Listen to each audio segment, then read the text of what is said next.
Hello everyone, आप सभी का मेरे चैनल में बहुत बहुत स्वागत है। मैं हूं आप लोगों के साथ निशा और आज मैं आप लोगों को पढ़ाऊंगी टूरिज्म क्लास 11th का चैप्टर 7। इसके बाद हमारा सिर्फ एक चैप्टर बचेगा, वो है चैप्टर 8। चैप्टर 7 में हम बात करेंगे हिस्ट्री और टूरिज्म इंडस्ट्री के बीच का इंटरलिंकेज। पार्ट 1 है ये वीडियो का। इस पार्ट में हम बात करेंगे इंट्रोडक्शन की। हिस्ट्री क्या होती है, क्या डेफिनेशन दी गई है इस चैप्टर में हिस्ट्री की, उसकी बात करेंगे। उसके साथ साथ सिग्निफिकेंस एंड इम्पोर्टेंस जानेंगे हिस्ट्री का टूरिज्म में। उसके साथ साथ नेक्स्ट टॉपिक जो हमारा होगा वो होगा heritage, historical site and archaeological site जो है उनकी डेफिनेशन जानेंगे हम। एंड लास्टली जो हमारा टॉपिक होगा वो होगा heritage, tourism and promotion. Okay, अगर आप लोगों ने अभी तक मुझे सब्सक्राइब नहीं किया है, लाइक नहीं किया है मेरी वीडियो, तो आप जाके फटाफट से लाइक कर दीजिए, सब्सक्राइब कर दीजिए मुझे। Okay, let's start now. सबसे पहला जो है इंट्रोडक्शन है। इसमें सिंपल चीज़ जो बता रहे हैं वो बता रहे हैं कौन सी डिक्शनरी ने क्या डेफिनेशन दी है हिस्ट्री की। सो एक डिक्शनरी है जिसका नाम है वेबस्टर डिक्शनरी। वो डिफाइन करती है हिस्ट्री को as a chronological record of significant events. यानी हिस्ट्री एक क्रोनोलॉजिकल रिकॉर्ड है, यानी क्रोनोलॉजिकल ऑर्डर में ऐसे इवेंट्स बताए गए हैं। जैसे सबसे पहले एक बहुत सबसे पुराना इवेंट हुआ होगा, उसके बाद दूसरा इवेंट, उसके बाद तीसरा इवेंट एंड सो ऑन करते करते इसकी पूरी लिस्ट बनती गई। इसमें क्या हो रहा है, सबसे पहले एक इवेंट, दूसरा इवेंट हो रहा है, फिर तीसरा इवेंट हो रहा है। क्या हो रहा है, ये क्रोनोलॉजिकल रिकॉर्ड में, क्रोनोलॉजिकल ऑर्डर में चीज़ों को, इवेंट्स को, इंसिडेंट्स को डिफाइन करते जाते हैं। So it also includes the explanation of facts. कोई भी इंसिडेंट होता है उसके जो फैक्ट्स हो गए उनको एक्सप्लेन करते हैं कि ऐसे इंसिडेंट हुआ था, इसमें इतने लोग इन्वॉल्व हो गए होंगे, पहले ऐसी लैंग्वेज होती थी या ऐसी चीज़ें हो रही थी, लोग ऐसे रहते थे। सो क्या हो रहा है, सारी एक्सप्लेनेशन दी जाती है, फैक्ट्स की एक्सप्लेनेशन दी जाती है, रीजंस की एक्सप्लेनेशन दी जाती है कि एक जो इंसिडेंट हुआ है वो क्यों हुआ था, क्यों ऐसा किया गया। सो ये सारी जो भी क्वेश्चंस होते हैं, सारी चीज़ें हैं जो हिस्ट्री में हमें बताते हैं। क्या आ जाता है इसमें, हिस्ट्री, हेरिटेज आ जाता है, हिस्टोरिकल साइट्स आ जाती हैं। ये क्या है, ये पॉपुलर टूरिस्ट डेस्टिनेशन है, टूरिस्ट अट्रैक्शन है। बहुत बार लोग घूमने जाते हैं ताकि वो किसी भी जगह की क्या है हिस्ट्री देख सकें, हेरिटेज देख सकें, कैसे पुराने ज़माने का कोई मॉन्यूमेंट है तो वो कैसे बना है, क्या उसकी महत्व है, क्या उसके बीच में पीछे की हिस्ट्री है। ये सारी चीज़ें जानने के लिए जाते हैं लोग, और इसी को हम क्या बोलते हैं, कल्चरल हेरिटेज बोलते हैं। ठीक है, यानी कल्चर, किसी के कल्चर को जानने के लिए आप ट्रैवल कर रहे हो किसी जगह को, तो दैट इज़ कल्चरल हेरिटेज। कोई भी इसमें क्या क्या आ जाता है, इसमें आपके कस्टम्स आ जाते हैं, आर्ट हो गई, मॉन्यूमेंट्स हो गए, बिल्डिंग हो गई, ये सारी चीज़ें कल्चरल हेरिटेज में आ जाती हैं। So according to Edward Burnett Tylor, culture जो है इन्होंने डिफाइन किया, किसने, एडवर्ड ब्रनेट टेलर ने, ये ओ होगा। सो कल्चर इन्होंने बताया, तो इन्होंने बताया कल्चर जो है सबसे कॉम्प्लेक्स है, क्योंकि बहुत तरीके के कल्चर हो जाते हैं और बहुत सारी चीज़ें आ जाती हैं किसमें, कल्चर में। तो इसमें क्या इंक्लूड हो जाता है, नॉलेज इंक्लूड हो जाती है, बिलीफ इंक्लूड हो जाता है, आर्ट हो गई, मॉरल्स हो गए, लॉज हो गए, कस्टम हो गए, रिचुअल्स वगैरह जो हो जाते हैं, ये सारे कल्चर में आ जाते हैं। ठीक है, and any other capability and habit acquired by man as a member of society. तो जाहिर सी बात है, कल्चर कौन एक्वायर करेगा कल्चर को, मैन एक्वायर करेगा। एक्वायर यानी कौन फॉलो करेगा कल्चर को, मैन करेगा, ताकि वो जो सोसाइटी है उसका एक मेंबर बने रह सके, ताकि सोसाइटी में वो एक्सेप्टेंस पा सके। इसलिए सारे के सारे जो लोग हैं वो कल्चर फॉलो करते हैं। सो UNESCO जो है वो कल्चर हेरिटेज को डिफाइन करता है as a corpus of material science. UNESCO बोलता है कि जो कल्चरल हेरिटेज है हमारी, वो एक तरीके का मटेरियल साइंस है, जो कि आर्टिस्टिक हो सकता है, सिंबॉलिक हो सकता है, या पास्ट से निकल के हमें हर कल्चर मिला हुआ है, and there for the whole humankind. And इसीलिए जो सारी ह्यूमन काइंड है वो ये सारी कल्चर जो है फॉलो करती है। सो इंडिया जो है, India is very popular with cultural heritage. International tourist जो है वो कल्चरल हमारा देखने आते हैं, अलग अलग जगह पे अलग अलग कल्चर फॉलो होता है, that is why international tourist आते हैं हमारे इंडिया को घूमने।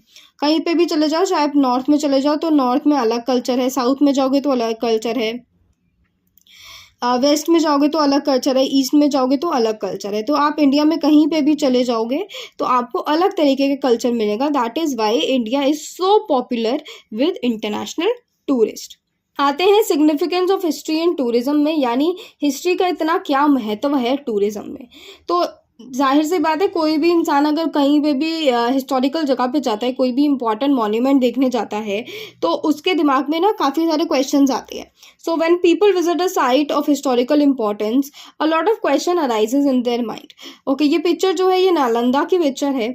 तो अगर कभी आप नालंदा गए हो या जाते हो तो आपके दिमाग में क्वेश्चन आएगा, ये ASI की इवैक्यूएटेड साइट है, इसके बारे में हम आगे पढ़ेंगे। सो इसके लिए मैंने ये ऐसे इसको बॉक्स बना दिया है।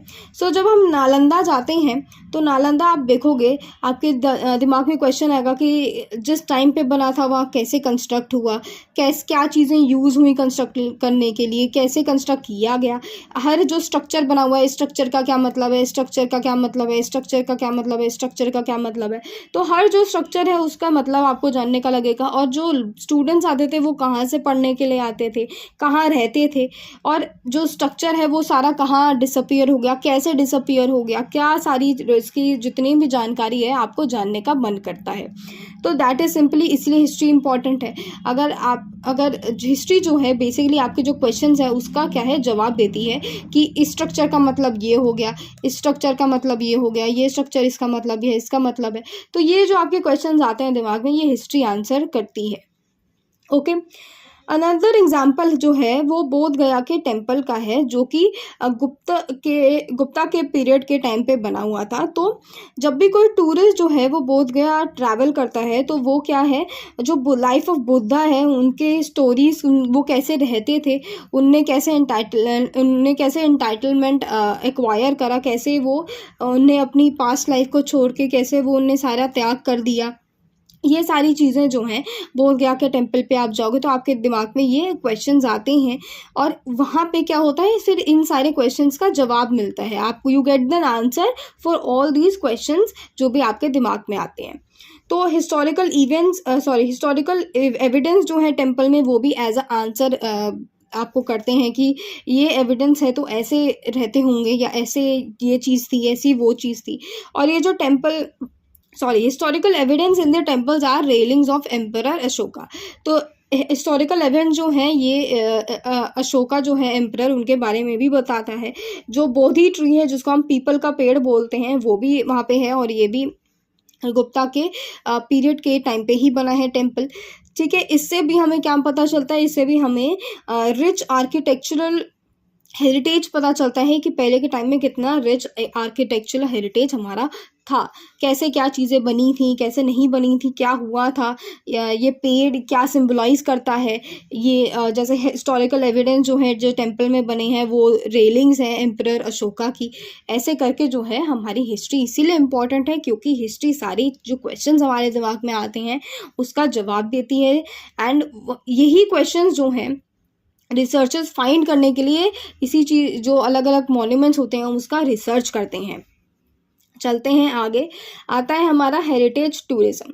सो the world tourism organisation defines heritage tourism as an immersion in the natural history, human heritage, arts, philosophy and the institution of another religion और another country.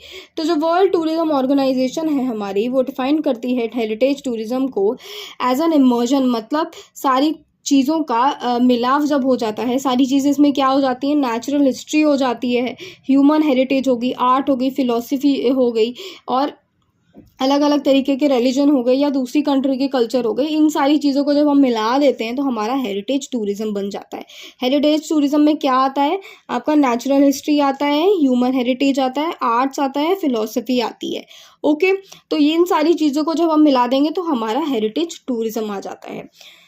The visit to a destination to learn more about the history and historical facts, but primarily to understand and experience the culture and natural heritage of the destination can be said as tourism. Heritage tourism, ये आपकी definition होगी heritage tourism की। किसी भी जगह को अगर आप ट्रैवल करते हो उसकी हिस्ट्री जानने के लिए, उसके हिस्टोरिकल फैक्ट जानने के लिए, या कल्चर को समझने के लिए, किसी कल्चर को एक्सपीरियंस करने के लिए, और वहाँ की जो नेचुरल हेरिटेज जो है उसको आप एक्सपीरियंस करना चाहते हो, अंडरस्टैंड करना चाहते हो, तो आप क्या कर रहे हो, हेरिटेज टूरिज्म कर रहे हो। जैसे आप बनारस जाते हो फॉर एग्जांपल, वहाँ पे आप बनारस की हिस्ट्री जानना चाहते हो, वहाँ पे उसके बनारस के क्या हिस्टोरिकल फैक्ट्स रहे हैं, वहाँ पे कैसे लोग रहते हैं, कैसे उनका कल्चर है, ये सारी चीज़ें अगर आप जानने के लिए जाते हैं, उनका नेचुरल हेरिटेज क्या हो गया, ये आपका आ जाता है as heritage tourism. Okay, so according to Timothy and Boyd in 2003, heritage, इन दोनों ने 2003 में मिलके 3 तरीके की हेरिटेज बताई। सो सबसे पहले इनने बोला टैंजिबल, इमूवेबल रिसोर्सेज। इमूवेबल यानी ऐसे रिसोर्सेज जो अपनी जगह से छोड़ के दूसरी जगह नहीं जा सकते, मतलब एक जगह फिक्स्ड हैं ये। तो इसमें क्या आ जाते हैं, इसमें आ जाते हैं आपकी buildings, monuments, reverse, union occurrence in the nature, जैसे कि ताजमहल हो गया, ग्रेट बैरियर रीफ हो गई, ये क्या है, इमूवेबल रिसोर्सेज हैं, ये अपनी जगह छोड़ के कहीं नहीं जाएंगे, ये परमानेंटली अर्थ से अटैच्ड होते हैं। टेंजिबल्स में फिर से है मूवेबल, यानी ऑब्जेक्ट की बात करें, जो ऐसी चीज़ें जो आप एक जगह से दूसरी जगह पे उठा के रख सकते हो, जो कि इसमें क्या हो गया, ऑब्जेक्ट इन म्यूजियम। जैसे काफ़ी छोटे छोटे ऑब्जेक्ट हो जाते हैं, जैसे कोई बर्तन वर्तन हो गया बहुत पुराने समय का, वो एक ऑब्जेक्ट हो गया, आप एक म्यूजियम से दूसरे म्यूजियम में रख सकते हो। डॉक्यूमेंट्स इन आर्काइव्स हो गई, ये अलग उठा के हम रख सकते हैं कहीं और। फॉर एग्जाम्पल, इसमें एग्जाम्पल है part of Ashoka pillar. Okay, intangible resources आ जाते हैं, ऐसे रिसोर्सेज जो कि आप देख नहीं सकते, आप उनको फील कर सकते हो। टैंजिबल, जब दोनों, टैंजिबल की क्या है, दोनों, इन्हीं दोनों को हम फील कर सकते हैं, टच कर सकते हैं और देख सकते हैं। बट इनटैंजिबल क्या होगी, जो हम फील कर सकते हैं, जो हमारी डे टू डे लाइफ में जो होता है। जैसे इसमें क्या आ जाता है, लव आ जाता है, आप फील कर सकते हो, आप महसूस कर सकते हो। वैल्यूज़ हो जाती हैं, जो कि आपकी वैल्यूज़ दिखती हैं, आप उनको एक जगह से दूसरी उठा के तो नहीं ना रख सकते, that is with in you. तो कस्टम्स हो जाते हैं, इसमें सेरेमनीज हो जाती हैं, लाइफस्टाइल्स हो जाते हैं, फेस्टिवल्स हो जाते हैं, आर्ट हो गई, कल्चरल इवेंट हो गई, ये सारे क्या हैं, इनटैंजिबल रिसोर्सेज हैं। इसका एग्जाम्पल है festival, fairs, Ganga aarti and so on. Ganga aarti देखो, ये तो छठ पूजा के पिक्चर है, ये छठ पूजा आपका हेरिटेज टूरिज्म में ही आता है। गंगा आरती आप जाके कर नहीं सकते, एज एन आप देखते हो, कोई पंडित है तो आप पंडित को देख रहे हैं कैसे वो आरती हो रही है। इट इज़ क्या है, it is a custom, it is a values, ये एक तरीके के हमारे कल्चर में आ जाते हैं, कल्चर हेरिटेज में आ जाते हैं। ओके, चलते हैं आगे, बात करेंगे इसमें हम हेरिटेज की, हिस्टोरिकल साइट्स की एंड आर्कियोलॉजिकल साइट्स की।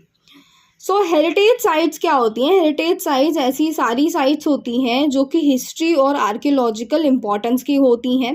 ठीक है, सो हेरिटेज साइट्स आर ऑल दो साइट्स, सारी ऐसी साइट्स जो कि इम्पॉर्टेंट कौन सी टर्म्स में, 2 टर्म्स में इम्पॉर्टेंट होती हैं, हिस्ट्री हिस्टोरिकल टर्म्स में इम्पॉर्टेंट होती हैं ना, आर्कियोलॉजिकल टर्म्स में इम्पॉर्टेंट होती हैं। UNESCO डिक्लेयर करता है एक साइट मॉन्यूमेंट को, सिटी को या नेचुरल साइट को, जब जो UNSC हो, इसने क्या कर रखा है, इसने काफ़ी सारी क्राइटेरिया दे रखा है कि ऐसे ये सारे क्राइटेरिया फुलफिल होंगे तभी एक जो साइट है, कोई भी पुरानी जो हिस्टोरिकल साइट है, उसको हम हेरिटेज साइट करेंगे। UNESCO के सारे क्राइटेरिया फुलफिल कर लेता है कोई भी सिटी हो गई या मॉन्यूमेंट सिटी वगैरह जो भी हो गई। ठीक है, आर्कियोलॉजिकल साइट्स बेसिकली ऐसी साइट्स होती हैं जो आर्कियोलॉजिकल इम्पोर्टेंस की होती हैं। यानी अगर हम इंडिया की बात करते हैं तो आर्कियोलॉजिकल साइट्स यानी ASI जो है हमारा, उसके इम्पोर्टेंस की होती है। यानी ASI अगर बोल देगा कि ये वाली जो साइट है या ये बिल्डिंग है या ये मॉन्यूमेंट है, ये हमें चाहिए, ये इसके ऊपर हम रिसर्च करेंगे, इसको एक्सप्लोर करेंगे, इसके बारे में हम जानना चाहेंगे, तो क्या हो गया, साइट्स जो कि आर्कियोलॉजिकल इम्पोर्टेंस के लिए डिक्लेयर की जाती हैं, या मॉन्यूमेंट हो गई या कोई बिल्डिंग हो गई या कोई प्री हिस्टोरिक साइट्स हो गई या साइट्स ऑफ हिस्टोरिकल वैल्यूज़ जो हो गई, ये ASI डिसाइड करता है कि ये वाली जो साइट साइट है ये हमारे लिए इम्पॉर्टेंट है, इससे हमें हमारा दूसरा कोई कल्चर पता चलेगा या इस जगह की हिस्ट्री पता चलेगी। तो आर्कियोलॉजिकल साइट सिंपली आपको याद रखना है ASI की इम्पोर्टेंट की होती है, यानी आर्कियोलॉजिकली इम्पोर्टेंट साइट्स होती हैं ये। तो ये साइट क्या है, ये ASI साइट जो कोई भी ऐसे मॉन्यूमेंट हो गए, बिल्डिंग हो गई, इसको क्या करता है ASI प्रोटेक्ट करता है। ठीक है, ये ASI के अंडर आ जाती है, ये प्रोटेक्शन देता है पूरी तरीके से। अब ये जो साइट्स हो सकती हैं ये एक्सप्लोर हो सकती हैं, अनएक्सप्लोर्ड हो सकती हैं, इवैक्यूएटेड हो सकती हैं, इवैक्यूएशन में हो सकती है, प्रोसेस में हो सकती हैं। ठीक है, material equipment of historical value हो सकती हैं। सो इसमें मैंने एक ही मार्क किया था, जो नालंदा है हमारी, ये क्या है, ये हमारी ASI के अंडर आती है, यानी ASI जो है इसमें रिसर्च करता है और ये इवैक्यूएटेड साइट है, यानी इसमें कोई ऐसे घूमने नहीं जा सकता है थोड़े टाइम के लिए या जब तक ASI डिक्लेयर ना करे। तो ASI इस पर रिसर्च करता है, इसके बारे में इसकी जो हिस्ट्री है वो जानने की कोशिश करता है, एंड ASI के अंडर क्योंकि ये है तो ASI जो है इसको क्या है पूरी प्रोटेक्शन देता है। इससे हमारा आर्कियोलॉजिकल साइट्स हो गया। हिस्टोरिकल साइट्स की जब हम बात करते हैं तो ये हिस्टोरिकल साइट्स जो होती है ना, जहाँ पे कोई भी इंपॉर्टेंट इवेंट्स हुए हों या कोई भी कॉन्फ्रेंस मीटिंग्स हुई हों, कन्वेंशंस हुए हों, कोई भी इम्पॉर्टेंट जो पर्सनालिटीज़ नहीं हो पास्ट में, उनकी जहाँ पे रहने की जगह है वो सारी चीज़ें हो जाती हैं। इंसिडेंट बैटल्स हो गए, इन्वेंशन हो गए, लेबोरेटरी हो गई, फैक्ट्रीज ऑफ हिस्टोरिकल इंपॉर्टेंस हो गई, ये हिस्टोरिकल साइट्स मानी जाती हैं।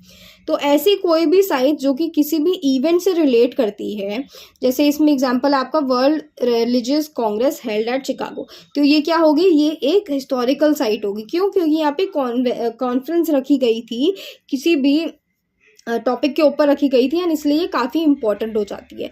कॉन्फ्रेंस मीटिंग लाइक कन्वेंशंस होगी, कांग्रेस डिक्लेरेशन हो गई, personality and their belongings like ashram of Mahatma Gandhi हो गए। तो ये क्या डिक्लेयर कर रखी हैं, ये हिस्टोरिकल साइट्स डिक्लेयर कर रखी हैं। ओके, एक बार फिर से रिविजन करते हैं। हेरिटेज साइट जो है ये हमारी हिस्टोरिकल और आर्कियोलॉजिकल साइट्स की इंपॉर्टेंट होती हैं। यूएनएसओ का अगर आप जो यूएनएसओ है उसका क्राइटेरिया फुलफिल कर दोगे तो वो किसी भी साइट को, मॉन्यूमेंट को, सिटी को, नेचुरल साइट को क्या है आपका इस हेरिटेज साइट डिक्लेयर कर देता है।